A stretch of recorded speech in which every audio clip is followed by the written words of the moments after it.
questions. Questions orales. L'honorable chef de... The Honourable Leader of the Opposition.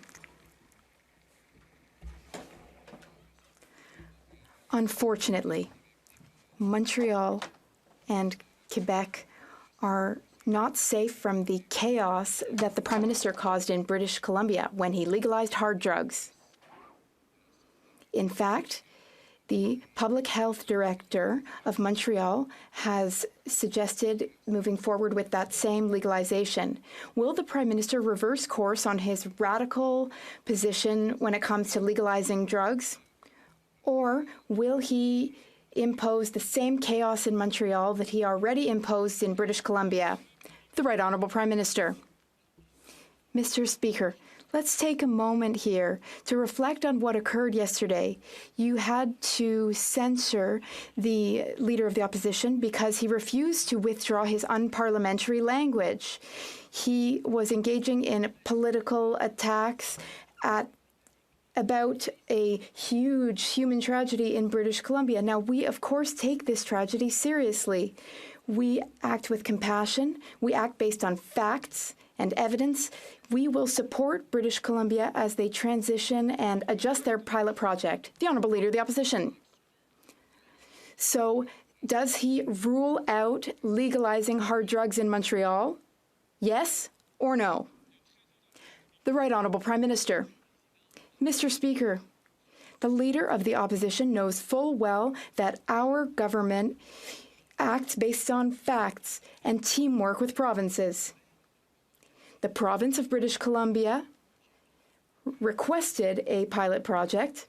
We're working with them. We studied it with them. We gave them the green light for their pilot project. We have not received such a request from any other provinces. If other provinces wanted to have a similar project, we would look at it and make a responsible decision based on the facts and based on precedent in other places. Position. Donc, il ouvre la porte. Right. So he is opening the door to legalizing hard drugs in Montreal and perhaps in other cities in Quebec. We're against it. Minister legalized smoking meth in hospital rooms, shooting up heroin in parks next to children, using hard drugs on public transit. The British Columbia government has asked him to reverse this legalization for parks, hospitals, and transit. Will he? Yes or no? The Right Honourable Prime Minister. Mr. Speaker, the opioid epidemic is hitting families, communities, and individuals right across this country and has for many, many years. That's why we are continuing to use an approach grounded in compassion, in public safety and public health, and facts-based decisions. We responded to British Columbia government's asking for a pilot project. We will, yes, work with them to adjust it in ways that they see fit.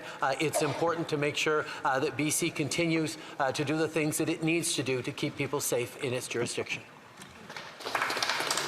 The Honourable Leader of the Opposition. He still refuses to answer the question on whether or not he will reverse himself. He made the decision to exempt hard drugs from the criminal law so that it became legal to smoke meth or crack in a hospital room, including around nurses who are breastfeeding their kids.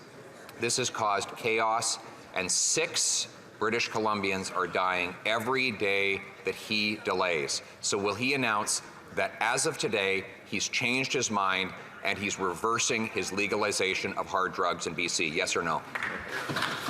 The Right Honourable Prime Minister. Mr. Speaker, a number of years ago, British Columbia approached us with a pilot project that they wanted to bring in to look at a different way of dealing with the ongoing public health crisis that was hitting British Columbia around the opioid epidemic.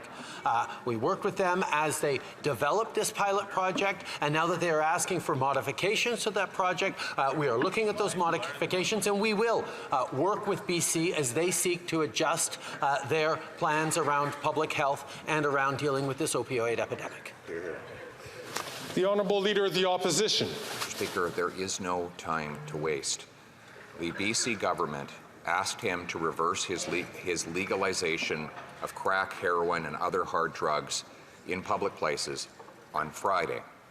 Every day, 6 British Columbians die of overdoses under this policy, and many more die as a result of drug-induced crimes.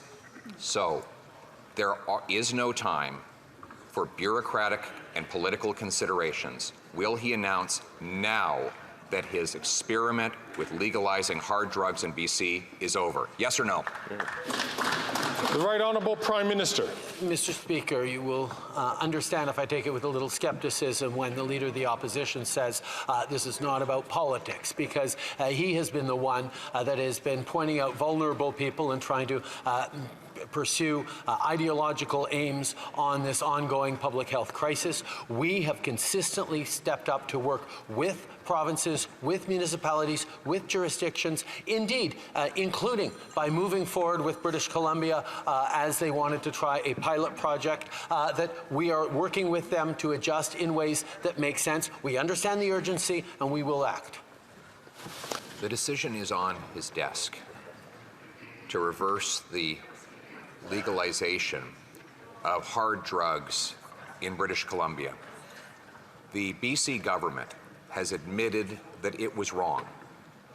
They decided not to go ahead with the full 3-year pilot project that the Prime Minister brought in place by exempting hard drugs from criminal law. Will he do as the BC government has done, admit he was wrong today so we can start saving lives? The Right Honourable Prime Minister. Mr. Speaker, from the beginning, we've been there to work on an evidence-based, science-based, compassionate public health approach to the opioid epidemic, and that included responding to BC's request for a pilot program. Now that they are asking to adjust this pilot program, we will work with them to adjust it in ways that make sense for them. But given the new, more reasonable tone of the Leader of the Opposition, I wonder if he might take this opportunity to reassure Canadians that he does not support extremist white nationalist organizations like Digalong, nor wants their votes. The Honourable Leader of the Opposition. Mr. Speaker, that is false. And furthermore, there are 6 people dying every day in British Columbia. There is a 380% increase in overdose deaths in that province under this Prime Minister's legalization and subsidization of hard drugs. Enough trying to score political points over the issue. Do the right thing. It is on his desk. Will he announce today that he has changed his mind and reversed legalization of hard drugs? Yes or no? The Right Honourable Prime Minister. Yes, Mr. Speaker. As I said, we're working with British Columbia to adjust their parameters and their desires around the pilot project. We will always be there to work in order to keep Canadians safe. At the same time, I will point out that the Leader of the Opposition refuses to say a simple thing, that he condemns Diagolon because they are a white nationalist violent organization, that he rejects the endorsement of Alex Jones, an extremist conspiracy theorist who denied the deaths of 20 kids at Sandy Hook. These are things that concern Canadians that he should also answer for. The Honourable Leader of the Opposition. Speaker, this is the Prime Minister who has to answer for the people who are dying every day due to his policies. And worse still, he's now considering decriminalizing hard drugs in Toronto. The City Hall has made a formal request for him to use powers under the Controlled Drugs and Substances Act to do in Canada's biggest city what he already did in British Columbia. Today, I wrote him a letter asking him to change his mind and reverse his position and make clear that he will not legalize hard drugs on buses and in hospitals in Toronto. The Right Honourable Prime Minister. Mr. Speaker, unfortunately, we see fear-mongering going on by the Leader of the Opposition right now. I will recall for people that a number of years ago, the city of Vancouver approached us with a desire to decriminalize in their city, and we said, no, we would not do that for Vancouver. We work with provinces and public health systems. That is why we moved forward with British Columbia on a pilot project they wanted. In regards to any other province, whether it be Quebec or Ontario or anywhere else, we will work with the governments in place on proposals they may or may not have to deal with the opioid epidemic. That's all. The Honourable Leader of the Opposition. You still won't clearly answer the question, Mr. Speaker, which is doubly concerning because Toronto has been overtaken by crime and chaos since he brought in the catch and release policies under Bill C-75, C-5, and C-83. Violent crime is up 40%. We just heard the tragic story on Monday of a liquor store robber crashing into a family, tragically killing a grandparents and a precious child. The assailant was out on bail. Will he repeal catch and release?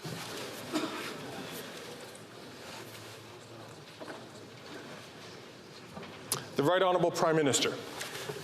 Mr. Speaker, I believe if you or other parliamentarians or indeed Canadians look at the transcripts of these questions and answers, they will see that I actually did answer the questions the Leader of the Opposition posed to me in terms of how we were going to work with British Columbia and how we would work with any province that came forward with positions to try and help with the opioid epidemic, and we would examine those on their merits. But the Leader of the Opposition has not answered Canadians' concerns about why he will not condemn Diagolon, the far-right extremist organization, why he will not reject the endorsement of Alex Jones, noted conspiracy theorist. The Honourable Leader of the Opposition. Speaker, he has not answered the question whether he would expand decriminalization elsewhere. He's using vague references to jurisdictions, but it's his jurisdiction alone to grant exemptions under the Controlled Drug and Substances Act. So, will he admit that his real plan is to take the decriminalization of hard drugs that he imposed on British Columbia and do that in all the provinces and territories across the country? The Right Honourable Prime Minister. No, Mr. Speaker. I think for 8 years, for almost 9 years now, Canadians have seen that our approach on the opioid epidemic is grounded in public safety, in public health, in compassion, in funding frontline workers, and doing things that work to save lives and help people. And it is not to have some sort of secret plan, as he proposes. But if he wants to talk about secret plans, he would probably do well to actually clear the air for Canadians about his seeking for support amongst members of extremist right-wing organizations like Diagolon. The Honourable Leader of the Opposition. Mr. Speaker, that is again false, but the government is now suddenly and only partially changing its message on decriminalization.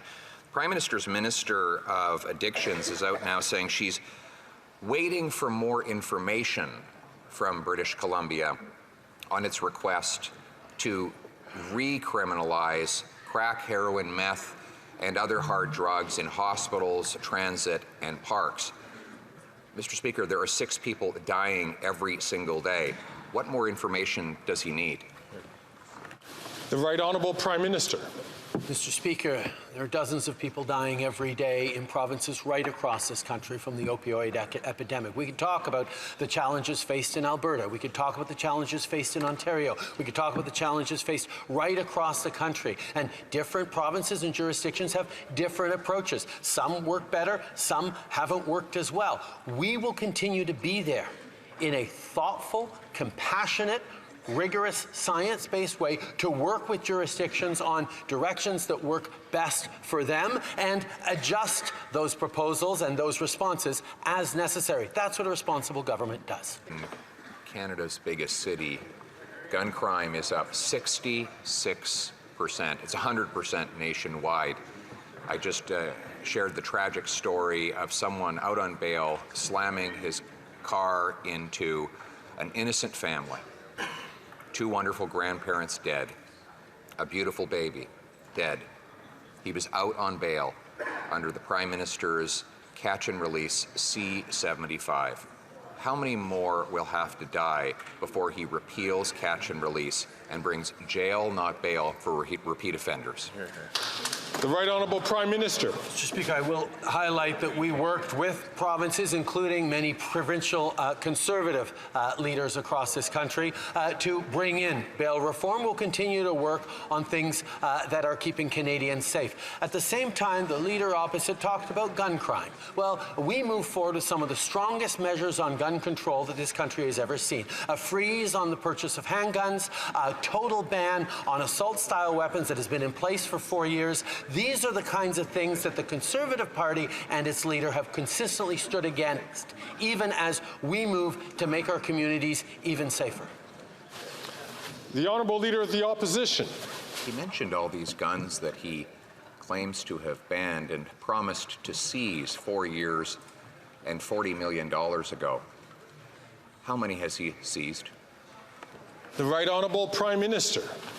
Mr. Speaker, there are thousands of different types of assault-style weapons that for the past 4 years have been rendered illegal to sell, illegal to buy, and illegal to use, including at a gun range. Mr. Speaker, we are now working on a program to allow those owners to sell them back to the government for them to be destroyed and get money so they can go buy other guns or other products if they want to that will be legal. This is about fairness, even as we move to keep Canadians safe. Unfortunately, the Leader of the Opposition wants to make those assault weapons legal again. The Honourable Leader of the Opposition. All those weapons are still legal, Mr. Speaker. You can still own them. The Prime Minister says he's going to seize them. He's going to buy them. He's spent $40 million doing that. So I'm going to ask again, how many guns has he bought?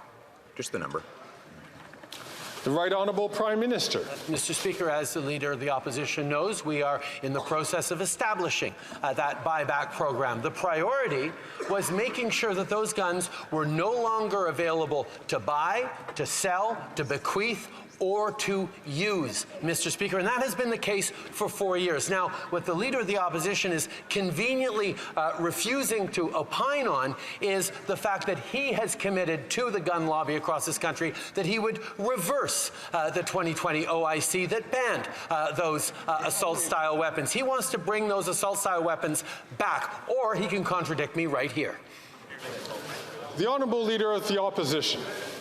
I will contradict him because they're not banned right now. It's perfectly legal for people to possess those guns. They are easy to possess, and not one of them has been the answer to the question, is that he has not seized a single solitary one of them. He spent 40 million tax dollars that could have secured our ports and our borders, and he hasn't taken in a single solitary gun. Is that why gun crime has risen by 100% since he became Prime Minister 9 years ago? The Right Honourable Prime Minister. I will note, as did everyone in this chamber, that the Leader of the Opposition did not deny that he will be reversing the ban on assault-style weapons. He doesn't even think it exists right now. Well, Mr. Speaker, it does exist right now. It is illegal to buy, sell, or use any of those weapons. When the amnesty ends next year, it will be illegal to own them as well. We're giving an opportunity for people to sell them back to the government. That is what we are doing to keep people safe. That is what he will not commit to keeping. 2 years ago, after having doubled the rent, doubled mortgage payments, and doubled the needed down payment for a home, the Prime Minister promised in his budget that he would double home building. Here we are, 2 years later, and home building is down 8%. His housing agency says it will be down next year and the year after that. If it cost him $89 billion in programs to bring home building down, how much would he have to spend to bring it up? The Right Honourable Prime Minister. Mr. Speaker, housing plan is focused on fairness for every generation. We, over the coming years, will be unlocking 3.8 million new homes by cutting red tape, by rezoning, by lowering the costs of home building, by using public lands and vacant office buildings to build affordable housing for Canadians. We will be reviving the dream of home ownership for young Canadians by making it easier to save up for a tax-free down payment and giving renters credit for their monthly rent payments towards the ability to get a mortgage. We've put forward the most comprehensive, ambitious housing plan this country has ever seen. The Honourable Leader of the Opposition. The only thing it doesn't do is build homes. Since he made the most recent promise in 2022 to double housing construction, the number of builds is actually down and expected to continue to drop next year and the year after that, according to his own housing agency. Yet, he says we should all be assured because once again, he's spending tens of billions of dollars on the problem that he created. So can you tell us, in what year will home building actually rise? Which year? The Right Honourable Prime Minister. Mr. Speaker, we know well that the federal government has an important role to play in ensuring housing starts across the country and ensuring the opportunities for Canadians to buy their first home, to move forward up the equity ladder. These are things that we know we have a role to play in. But we are not alone in that, Mr. Speaker, which is why we are challenging and encouraging municipalities and provinces to also step up with ambition in our national housing home building plan. This is why we're putting incentives on the table. We're putting investments in the pockets of municipalities, including with our Accelerator Fund. There is more to do, but we will be doing it in partnership. The Honourable Leader of the Opposition. That's what he's been saying for 9 years. And the result has been double the rent, double the mortgage payment, double the down payment. And just this week, a survey showed that 72% of Canadians who don't own a home believe they never will. Canada was not like this before this Prime Minister, and surely it won't be like this after he's gone.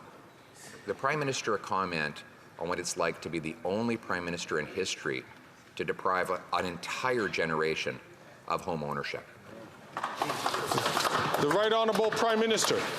Mr. Speaker, the government that was in place before I became Prime Minister had a housing minister who is now the Leader of the Opposition, in a government that explicitly said that the federal government had no role to play and no responsibility towards building affordable housing across this country. So for 10 years, there was very little, there was almost no federal involvement in building homes across this country. We turned that around starting in 2017, and we will continue to invest to create opportunities, to create fairness for millennials and Gen Z so that they can buy. The Honourable Leader of the Opposition. Well, he did turn it around, Mr. Speaker. 9 years is obviously too long for him because he's starting to attribute to the previous government words he said himself. Yeah. He was the one who said the federal government is not responsible for home housing construction or affordability. That is after he doubled the cost. When I was housing minister, we built 89,000 apartments at an average rent of $973. Since then, the rent has doubled, the mortgage payment has doubled, the needed down payment has doubled. So with all this failure, why is he doubling down? The Right Honourable Prime Minister. Mr. Speaker, our Housing Accelerator program, our comprehensive plan to build more homes, to make sure that Canadians can see themselves in home ownership once again, is exactly what we are continuing to invest in. Yes, I pointed out that we cannot build homes alone, that we need partners in the provinces and municipalities, but I never denied that the federal government needs to continue to act on housing. That's why we've done that since 2017. That's why we're continuing to do it now. We need to make sure that young Canadians have opportunities their parents and grandparents have. That's what we're stepping up for. That's what he refuses to do. Le Premier ministre a déjà... The Prime Minister has already doubled the national debt, adding more to our debt than all previous Prime Ministers in our history combined, with the Bloc support, which has voted for $500 billion in budget allocations. The Leader of the Bloc has never voted against a single one. Today we learn that the Prime Minister will continue increasing our debt by $300 billion. This will increase interest rates on mortgages by how much? The Right Honourable Prime Minister, Mr. Speaker, we know very well that the plan from the opposition leader is austerity and cuts in services that Canadians need. But on this side of the House, we recognize that Canada is in one of the best fiscal positions in the G7 and the entire world. We have the lowest deficit in the G7. We have the best debt to GDP ratio. And we have the third largest AAA credit rating economy in the world. We are there to invest responsibly because a confident country invests in its people and in its future. Then I have shifted. The Leader of the Opposition. Mr. Speaker, the Prime Minister's decision with the support of the Bloc to double the national debt means that we are paying $54.1 billion on interest alone on the debt. That is more than we spend on health care. It's the total of GST. So every time Canadians buy something, the GST simply pays rich bankers. Why is he wasting our money on rich bankers instead of on services to Canadians? The Right Honourable Prime Minister. On the contrary, Mr. Speaker, the waste that the Conservatives accuse us of is wasting our money on childcare centres, on more childcare spaces. They accuse us of wasting money on dental care. They accuse us of wasting money on investments in Northvolt, Volkswagen, Stellantis, and Honda to ensure there are careers for generations to come in a greener economy. They accuse us of wasting money by investing in seniors to protect their old age security. They accuse us of wasting because they just want austerity and cuts. But, Mr. Speaker, we will continue to invest responsibly in Canadians. The Honourable Leader of the Opposition. Mr. Speaker, families are already living in austerity. The government is living in abundance. People are poor. The government is rich. The more the government spends, the more things are expensive. For example, interest rates are high, and spending and loans from the government are making things go higher. The Department of Finance's public servants, have they told the Prime Minister how much this will increase interest rates on families' mortgages by borrowing another $300 billion? The Right Honourable Prime Minister. Mr. Speaker, we know very well that Canadians are facing an affordability crisis. That is why we are there with solutions for them. We've reduced the cost of daycare by half throughout the country. Aside from Quebec, where we've invested in more childcare spaces, we're there to invest in dental care for the most vulnerable seniors, for youth as well last year. We're there to invest in our students, in jobs for the future. We are there to invest in Canadians. The Leader of the Opposition is proposing cuts and austerity in his ideological approach, and it is... The Prime Minister is not worth the cost of debt interest. He doubled our national debt, adding more debt than all previous Prime Ministers combined. And now we learn in his new budget bill that he's going to seek another $300 billion of debt, money that he will borrow out of the economy. That's equal to over 10% of our GDP, which will surely put upward pressure on interest rates. How much will all this government binge borrowing add to the mortgage payment of the average family? Hear, hear.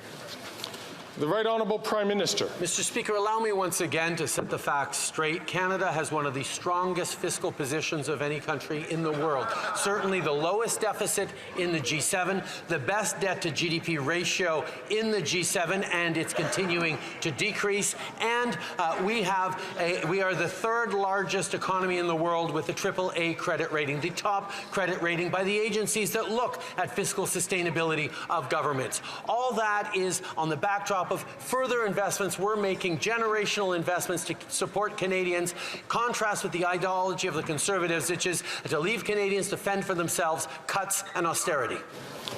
The Honourable Leader of the Opposition. Mr. Speaker, we actually have the highest mortgage debt of any country in the G7, and by far higher as a share of our economy than the Americans had during the mortgage meltdown. Now interest rates are higher and families risk losing their homes. Government deficits push inflation and interest rates higher. That makes the problem worse. So once again, how much will $300 billion of yet more debt add in mortgage payments for the average Canadian family? How much? The Right Honourable Prime Minister. Mr. Speaker, the Leader of the Opposition is mixing different factors that are facing Canadians. Mortgages are high for Canadian families, and therefore the Canadian government is choosing to invest in measures that are going to support Canadian families. I talked to a family from Burlington who actually saw their mortgage mortgage payments go up because of the rise in global interest rates, while at the same time as their child care fees were cut by larger amounts because of investments this government made. We're going to continue to be there for Canadians while the Conservative leader wants cuts. The Honourable Member from Calgary Skyview. Mr. Speaker, the government has a responsibility. Oops. Okay. I apologize to the Leader of the Opposition. I miscounted in terms of the questions that we're keeping track. The Honourable Leader of the Opposition. Mr. Speaker, inflation and higher interest rates are the cost Canadians pay for the spending that the Prime Minister told them was free. It's not free. Nothing is free. Every dollar he spends comes out of the pockets of Canadians directly through taxes or indirectly through inflation and interest rates. Now he wants to do another $300 billion of binge borrowing. Will he put aside that radical scheme and instead accept my common sense plan to fix the budget with a dollar-for-dollar law so we can bring down interest rates and inflation for Canadians? The Right Honourable Prime Minister. Mr. Speaker, we have been there to invest for Canadians responsibly. We still have one of the top AAA-rated economies in the world. Our fiscal plan is sustainable and responsible. However, the Conservative leader still wants to make cuts to programs, cuts to our military, cuts to the initiatives that are helping Canadians across the country. The things that we are doing are helping Canadians grow for the future in a responsible way, and that's why we're seeing inflation come down and interest rates will be coming down, I am sure, in the coming months.